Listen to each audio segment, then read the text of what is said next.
جب اپنے ہی گھر میں پرائی ہو گئی تھی، میں نے اس رشتے کے لیے ہاں کر دی۔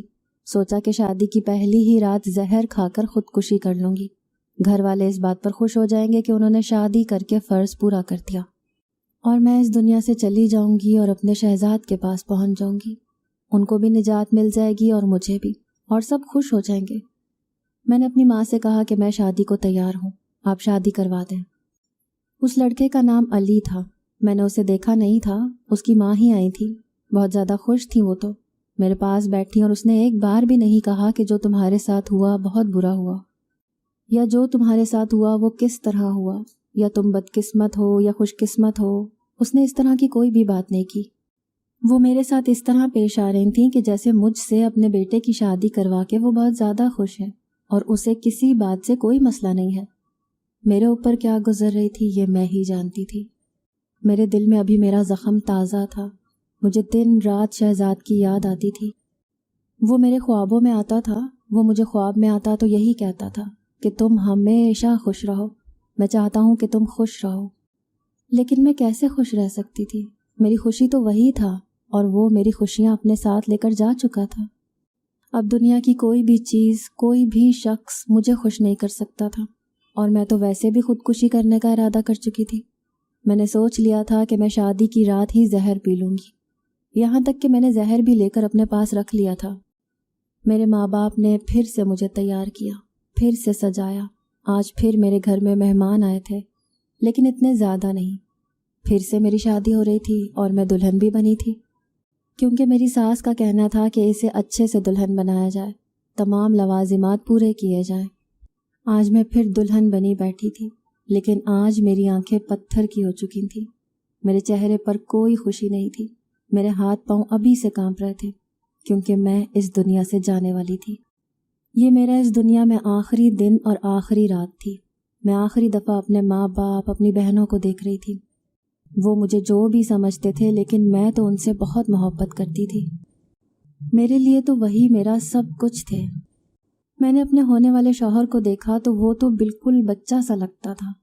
میں سمجھ گئی کہ یہ بے ضرر آدمی ہے، یہ میرے ساتھ کچھ بھی نہیں کر سکتا، نہ مجھے روک سکتا ہے، نہ کوئی زبردستی کر کے مجھے اپنے گھر میں بٹھا سکتا ہے، نہ ہی مجھ پر کوئی پابندی لگا سکتا ہے۔ اگر میں زندہ رہنے کا فیصلہ کرتی تو شاید زندگی کو اپنے حساب سے جی سکتی تھی۔ اس کی کیا مجال تھی کہ یہ میرے سامنے اونچی آواز میں بات کرتا؟ یہ تو بالکل بچہ تھا۔ لیکن بات تو یہاں پر یہی تھی کہ میں زندہ رہنا ہی نہیں چاہتی تھی۔ امی نے کہا کہ رسم ہونے میں کچھ وقت تھا، دیر ہو رہی تھی، پتہ نہیں دیر کس وجہ سے ہو رہی تھی۔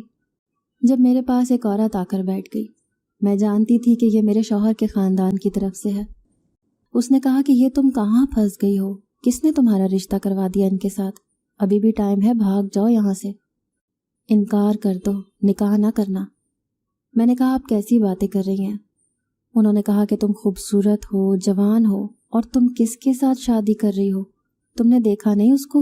کیا وہ تمہارے قابل ہے؟ میں نے کہا کہ یہ تو نصیب کی بات ہے، میرے ماں باپ میری شادی کروا رہے ہیں، اور آپ کو پتہ ہی ہے کہ میرے ساتھ کیا ہوا ہے۔ اس نے کہا کہ ہاں میں نے سنا تھا، لیکن اس میں تمہارا کوئی قصور نہیں ہے، تمہارے ساتھ کچھ بھی نہیں ہوا ہے، ابھی جو تمہارے ساتھ ہوگا وہ بہت برا ہوگا۔ اس لڑکے کی پہلے بھی ایک شادی ہو چکی ہے۔ جب اس نے یہ کہا تو میں کافی حیران ہوئی۔ میں نے کہا کہ اچھا؟ کہنے لگی کہ ہاں، اس کی پہلے بھی ایک شادی ہوئی تھی۔ میں نے کہا کہ پر یہ تو دیکھنے میں بالکل ہی چھوٹا سا لگتا ہے۔ اس نے کہا کہ ہاں، اس ٹائم بھی اس کی عمر کم تھی، پر جب اس کی شادی ہوئی اس کی ماں بہت زیادہ خوش تھی۔ یہ اپنے بیٹے سے بہت محبت کرتی ہے، اپنے بیٹے کے پیچھے بالکل پاگل ہے۔ کوئی اس کے بیٹے کو ذرا سا کچھ کہہ دے تو یہ اس کی جان لینے کو آ جاتی ہے۔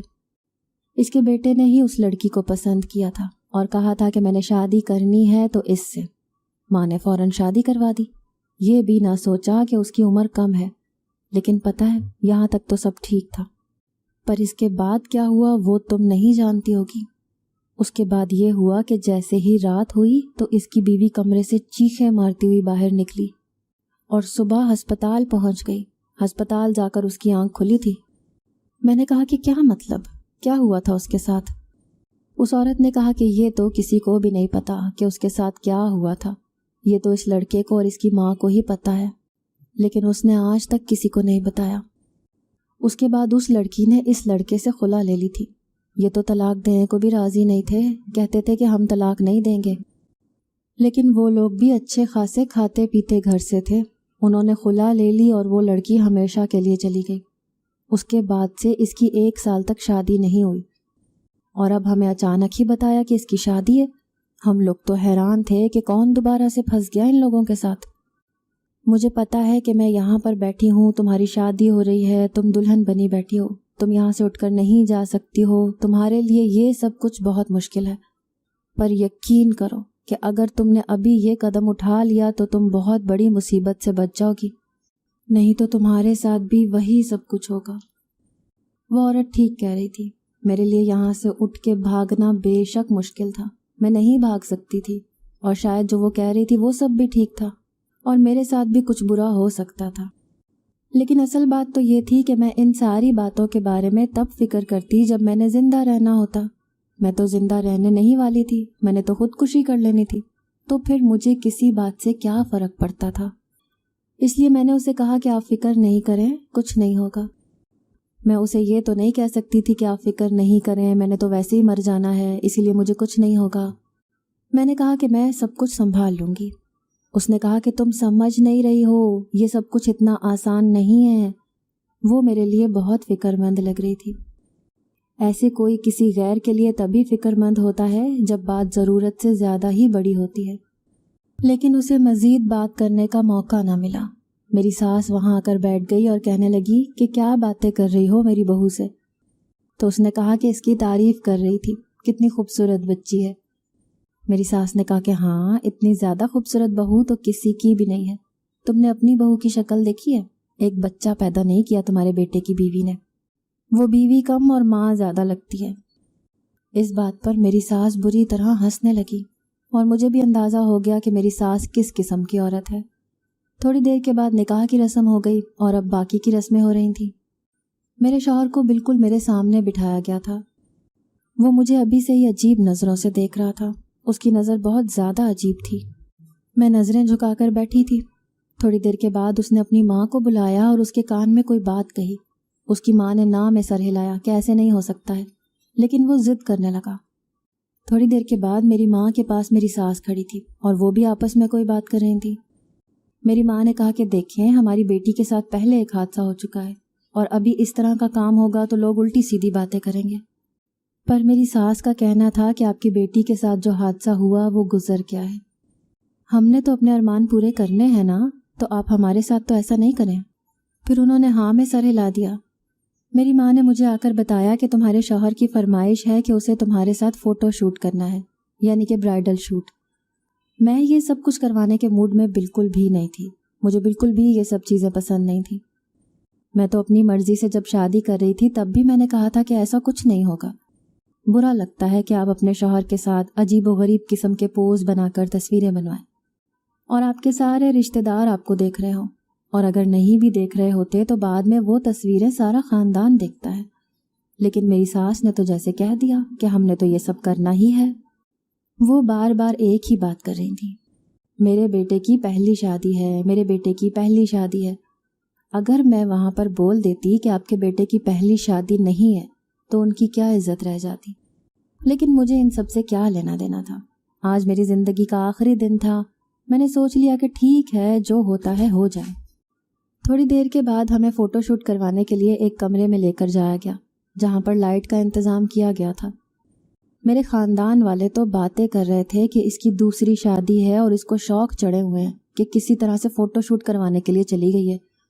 کیمرہ مین نے بھی عجیب و غریب قسم کے پوز بتائے تھے، کبھی کہتا تھا کندھے پر ہاتھ رکھو تو کبھی کہتا تھا اپنے شوہر کی آنکھوں میں دیکھو۔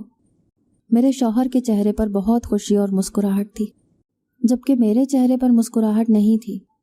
مجھے بار بار کیمرہ مین کہہ رہا تھا کہ تھوڑا سا ہنس دیں، تھوڑا سا مسکرا دیں، یہاں تک کہ میرے شوہر نے بھی مجھے کہہ دیا کہ مسکرانے میں اتنی کنجوسی کیوں کر رہی ہو، کس بات کا غم لیا ہوا تم نے؟ اس کے چہرے پر عجیب سے تاثرات اور اس کے لہجے میں طنز تھا۔ میں خاموش ہو گئی اور مصنوعی مسکرانے لگی۔ میں بس یہ سوچ رہی تھی کہ جلدی جلدی یہ سب کچھ ختم ہو جائے۔ مجھے میرا شوہر بہت زیادہ ضدی لگ رہا تھا۔ وہ جو چاہتا وہ اپنی ماں سے منوا رہا تھا، اور میری ساس اس کے آگے پیچھے ایسے پھر رہی تھی کہ جیسے وہ ان کا بیٹا نہیں ہے بلکہ ان کا باپ ہے، جو اس کی ہر بات کو اس طرح سے مان رہی تھی۔ رخصتی کا وقت آ گیا۔ میں بالکل بھی نہیں رو رہی تھی، خاموش تھی۔ میرے ماں باپ بھی اس دفعہ خاموش تھے، ان کی آنکھوں میں کوئی آنسو نہیں تھا۔ میری ماں نے میرے سر پر ہاتھ رکھا اور کہا کہ اللہ تمہیں خوش رکھے۔ میں ان سے آخری دفعہ مل رہی تھی، لیکن میرا دل اتنا سخت ہو گیا تھا، میں خود ہی نہیں جانتی تھی کہ میں اتنی پتھر دل ہو جاؤں گی۔ میں اپنے کمرے میں چلی گئی۔ میری ساس نے مجھ سے 2-4 باتیں کی جو کہ مجھے سنائی ہی نہیں دی، میرے کان ہی جیسے بند ہو گئے تھے۔ شاید وہ یہی کہہ رہی تھیں کہ میرے بیٹے کا بہت خیال رکھنا، اس کو خوش رکھنا، وہ میرا بہت لاڈلا بیٹا ہے، میں اس سے بہت محبت کرتی ہوں، اس کی آنکھوں میں آنسو نہیں دیکھ سکتی۔ بس وہ یہ بول بال کے وہاں سے چلی گئی، اور اس کے بعد تھوڑی دیر میں اکیلی ہی بیٹھی تھی۔ میں نے کہا کہ یہی موقع ہے، مجھے موت کو گلے لگا لینا چاہیے، لیکن جیسے ہی میں زہر پینے لگی میرا شوہر کمرے میں داخل ہوا۔ میں نے زہر چھپا لیا، مجھے ایسا لگا کہ اس نے مجھے دیکھ لیا ہے، لیکن پھر بھی مجھے اس بات کا یقین تھا کہ شاید اس نے نہیں دیکھا، کیونکہ میں نے اس کے آنے سے پہلے ہی زہر کی بوتل چھپا چکی تھی۔ پر اس نے کمرے میں آتے ہی کچھ ایسا کیا کہ میں حیران رہ گئی۔ اس نے نہ مجھ سے بات کی، نہ سلام، نہ دعا، بلکہ میری بازو کو مضبوطی سے پکڑا اور میری مٹھی میں بھینچی ہوئی اس زہر کی بوتل کو پکڑ کر زمین پر توڑ دیا۔ اس نے کہا کہ مرنا چاہتی ہو؟ لگتا ہے سابقہ شوہر کی موت کا دکھ دل میں لیے بیٹھی ہو، اسی لیے مرنا چاہتی ہو۔ پھر مجھ سے شادی کرنے کی کیا ضرورت تھی؟ میں اسے حیران ہو کر دیکھ رہی تھی۔ مجھے ایسا لگا کہ یہ میرا کچھ نہیں بگاڑ سکتا، لیکن اب ایسا لگ رہا تھا کہ جیسے میرا سب کچھ بگاڑ دے گا۔ اس نے کہا کہ خبردار جو مرنے کا خیال بھی تمہارے دل میں آیا، تم یہاں پر زندہ رہو گی میرے ساتھ۔ مجھے بھی غصہ آ گیا اور میں نے کہا کہ تمہاری ماں نے اور تم نے بہت جھوٹ بولے ہیں مجھ سے، تمہاری پہلی شادی ہو چکی ہے اور تمہاری حرکتیں مجھے بالکل بھی پسند نہیں ہیں۔ میں تمہارے ساتھ شادی نہیں کرنا چاہتی تھی، میں نے اس رشتے کے لیے ہاں اس لیے کیا تھا کیونکہ میں نے یہ سوچا تھا کہ میں اپنی جان لے لوں گی۔ اب تم کیا چاہتے ہو کہ میں ساری زندگی تمہارے ساتھ گزاروں گی؟ اس کا کہنا تھا کہ جان لینے کا خیال اپنے دل سے نکال دو، ویسے بھی مرنا بہت آسان ہے اور جینا بہت مشکل ہے۔ یہ شخص بہت بڑی بڑی باتیں کر رہا تھا۔ میں نے کہا کہ تم ابھی تو مجھ سے یہ زہر لے کر چلے جاؤ گے، لیکن مرنے کے اور بھی بہت سے طریقے ہیں، میں کسی بھی طرح اپنی جان لے لوں گی، پھر تم کیا کرو گے؟ اس نے کہا کہ اگر تم نے اپنی جان لینے کی کوشش کی تو یاد رکھنا تمہارے ماں باپ بھی اس دنیا میں نہیں رہیں گے، میں ان کو بھی جان سے مار دوں گا۔ اس نے یہ بات نہ تو کسی مذاق میں بولی تھی اور نہ ہی نارمل انداز میں بولی تھی، بلکہ میری آنکھوں میں دیکھتے ہوئے یہ کہا تھا۔ پتہ نہیں کیوں مجھے ایسا لگا تھا کہ جیسے وہ سچ مچ ایسا ہی کرے گا۔ میری روح کانپ گئی تھی، میں ڈر گئی تھی۔ اس نے کہا کہ آئندہ خودکشی کا خیال بھی اپنے دل سے نکال دینا، میں تمہیں یہاں اس لیے نہیں لے کر آیا کہ تم موت کو گلے لگا کر اس دنیا سے چلی جاؤ۔ اتنا کہہ کر وہ باتھ روم میں چلا گیا۔ میں نے ایک جھٹکے سے اپنے آنسوؤں کو آزاد کیا اور رونا شروع کر دیا۔ یہ میرے ساتھ کیا ہو گیا تھا؟ اس کا مطلب کہ قسمت مجھے نجات نہیں دینا چاہتی تھی، وہ چاہتی تھی کہ میں زندہ رہوں اور دکھ سہتی رہوں۔ میں تو ابھی تک شہزاد کی یادوں سے ہی نہیں نکل کر آئی تھی، اور اب ایک ایسا شخص میری زندگی میں آ گیا تھا جو نہ جانے میرے ساتھ کیا کرنے والا تھا۔ میں بری طرح سے رو رہی تھی۔ میں نے چہرے پر ہاتھ رکھے ہوئے تھے جب کسی نے میرے چہرے سے ہاتھوں کو ہٹایا۔ میں نے دیکھا تو یہ میرا شوہر ہی تھا۔ میں اس سے 2 قدم دور ہٹ گئی۔ اس نے کہا کہ معاف کر دو مجھے، کتنا برا کیا میں نے تمہارے ساتھ، کتنی باتیں سنائی، کیا تم مجھے معاف کر سکتی ہو؟ دیکھو مجھے چھوڑ کے نہیں جانا، میں تمہارے بغیر نہیں رہ سکتا ہوں۔ وہ اس طرح سے بول رہا تھا جیسے کوئی چھوٹا سا بچہ شیطانی کرنے کے بعد معافی مانگتا ہے کہ مجھے تھپڑ نہ مارا جائے، مجھ سے غلطی ہو گئی۔ میں نے اسے دیکھا تو میں حیران رہ گئی۔ یہ وہ والا شخص تھا ہی نہیں جو بھی تھوڑی دیر پہلے میرے پاس بیٹھا تھا، جو میرے ماں باپ کو مارنے کی دھمکی دے رہا تھا، اور ایسا لگ رہا تھا کہ وہ یوں کر گزرے گا۔ اب تو ایسے لگ رہا تھا جیسے یہ اپنی زندگی کی بھیک مانگ رہا ہے مجھ سے، جیسے یہ کچھ بھی کرنے کے قابل نہیں ہے۔ اس کے چہرے کے تاثرات، اس کی باڈی لینگویج، یہاں تک کہ اس کی آواز بھی بدلی ہوئی تھی۔ مجھے سمجھ نہیں آ رہا تھا کہ یہ میرے ساتھ مذاق کر رہا ہے یا میری بے بسی کا مذاق اڑانے کے لیے خود کوئی ناٹک یا ڈرامہ کر رہا ہے۔ میں نے کہا کہ کیا ہو گیا؟ ابھی تو بڑے شیر کی طرح غرا رہے تھے میرے سامنے۔ اس نے کہا کہ میری کیا مجال، میں کیا کر سکتا ہوں، کچھ بھی نہیں کر سکتا میں، بس مجھے چھوڑ کے نہ جانا تم سے پہلے بھی میری ایک بیوی تھی، مجھے بہت اچھی لگتی تھی، لیکن وہ مجھے چھوڑ کے چلی گئی تھی۔ مجھے ابھی بھی یاد آتی ہے، میں اس کے بغیر نہیں رہ سکتا تھا، لیکن وہ مجھے ہمیشہ کے لیے چھوڑ کے چلی گئی۔